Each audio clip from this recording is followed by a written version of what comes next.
श्री भावार्थ रामायण अरण्यकांड अध्याय 6. कद्रू व विनता यांची पैज. श्री गणेशाय नमः. श्री रामचंद्राय नमः. नाथ महाराज कथेची सुरुवात करत असताना सांगतात की श्री राम, सीता, लक्ष्मण अगस्तीच्या आश्रमाच्या ठिकाणी आल्यानंतर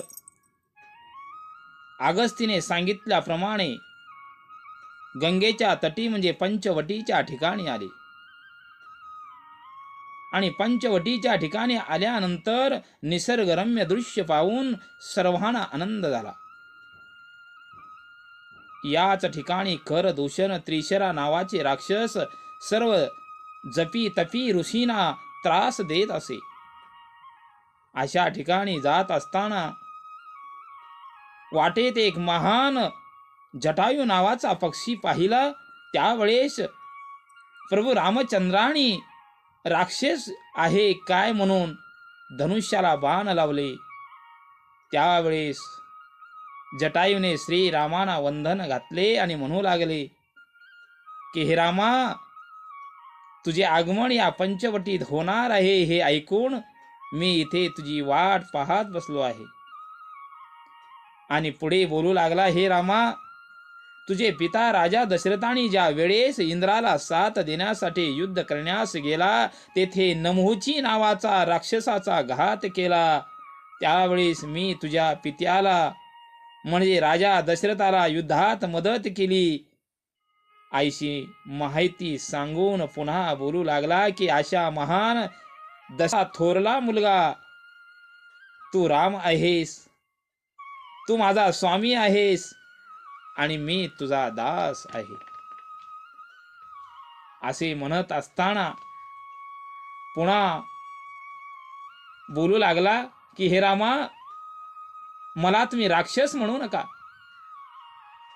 मी महान अशा कश्यप कुळातील आहे आणि त्या कश्यप कुळाची माहिती तुम्हाला सांगतो म्हणून जटायू कथा सांगू लागला. मनूपासून मानवांची उत्पत्ती झाली. त्या उत्पत्तीपासून क्षत्रिय, वैश्य, शूद्र, ब्राह्मण यांची उत्पत्ती झाली आणि इतर जी उत्पत्ती आहे ती कश्यपाने केली. ती ऐका. मनूपासून मानवाची उत्पत्ती, आदितीपासून देवाची आणि दितीपासून दैत्याची व धनुपासून दानवाची, स्वसेपासून रुद्राची, भद्रेपासून गंधर्वाची आणि जे सायंकाळी दोन व्यक्तीचा संग निर्माण झाला की त्यांच्या पोटी राक्षस वृत्तीने जीव निर्माण होतात आणि ते ब्राह्मणाचा द्वेष निर्माण करतात म्हणजे ब्रह्म राक्षस होय. आणि रावण हा ब्रह्म राक्षस आहे, कारण स्वतःच्या ज्ञानाने ऋषीजनांचा अपमान करतो, त्याला ब्रह्म राक्षस म्हणतात. आणि क्रोधवशेपासून अनेक हिंस्त्र पशु जन्माला आले आणि वारणीपासून ऐरावतीची उत्पत्ती झाली. याच कश्यपाच्या पत्नीपैकी शर्मेच्या पासून यमाचे दूत यांची उत्पत्ती झाली. व्रतेपासून विद्याधर व किन्नराची उत्पत्ती झाली. जागले पासून वने, उपवने आणि अनेक वन औषधीची उत्पत्ती झाली. आणि सुरभी पासून कामधेनू, गाय व बैलाची उत्पत्ती झाली.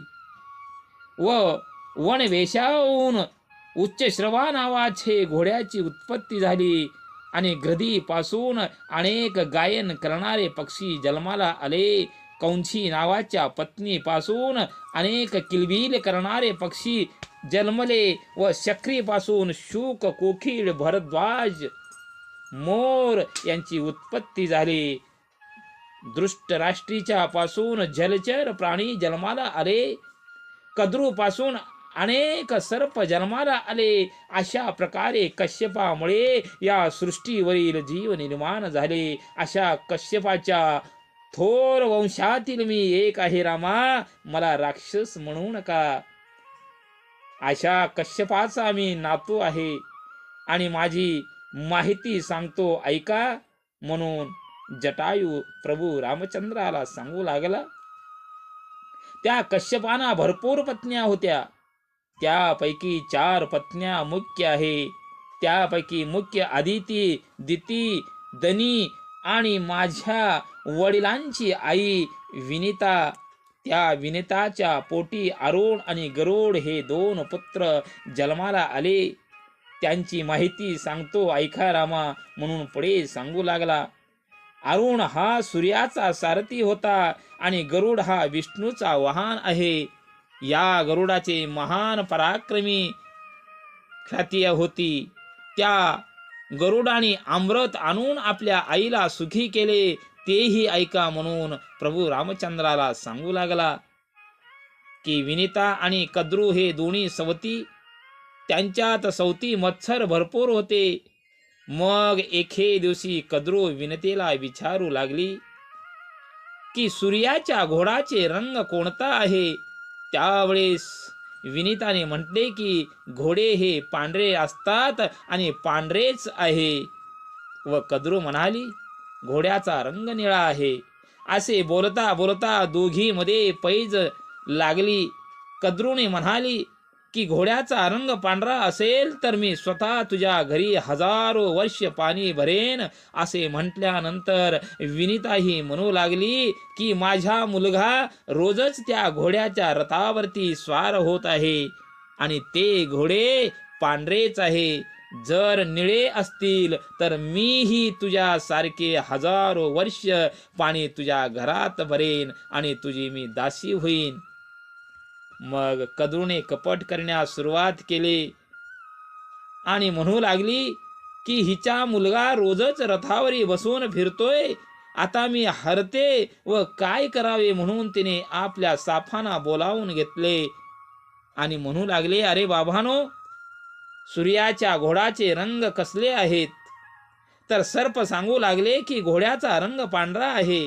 असे म्हटल्यानंतर आता मला 1000 वर्ष विनिताच्या घरी पाणी भरावे लागेल. त्यावेळेस सर्प बोलू लागले की हे आई, विनिता ही महान पतिव्रता आहे. तू विनाकारण मच्छर केला आहेस. असं सर्व बोलू लागले. त्यावेळेस कद्रूला दुःख होऊ लागले. मग पुढे कद्रू म्हणू लागली की तुम्ही त्या घोड्याला दंश करा, त्यावेळेस घोड्याचा रंग निळा होईल.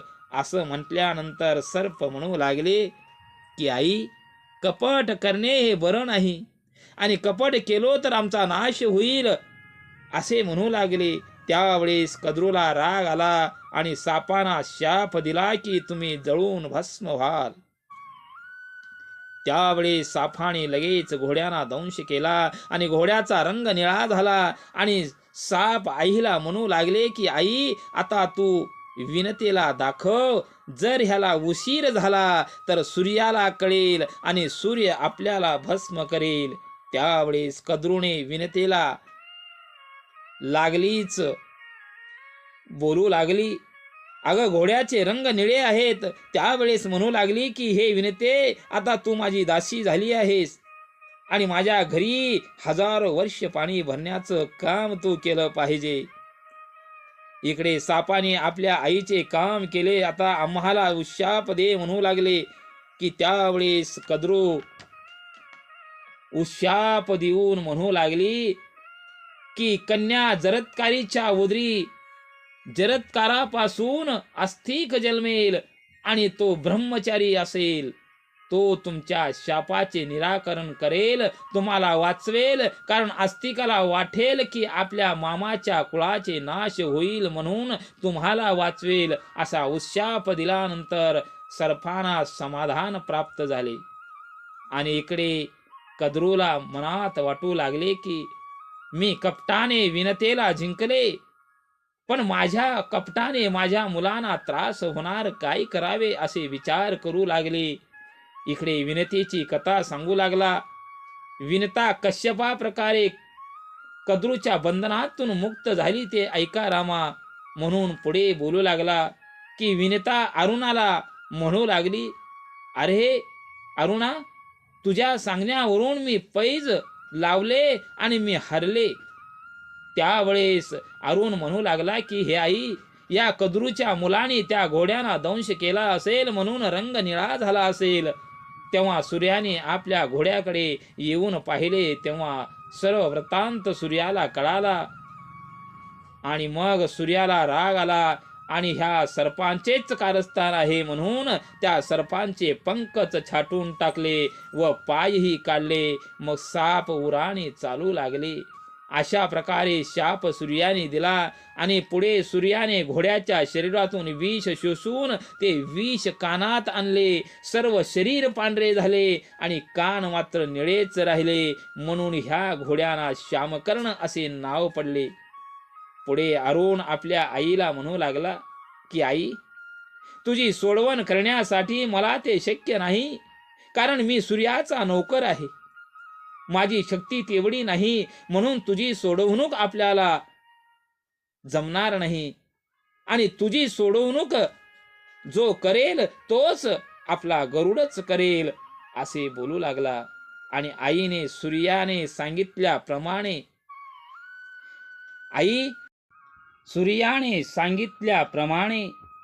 मी सकाळी घरी येऊन तुझ्या पाया पडून तुझा आशीर्वाद घेऊन सूर्याकडे जातो, कारण मी सूर्य मालकाचा नोकर आहे. असं बोलून अरुण आईचे दर्शन घेऊन निघतात. तेव्हा विनता गरुडाला बोलावून घेतली आणि कद्रूच्या बंधनातून मी कसे मुक्त हो, असा प्रश्न केला.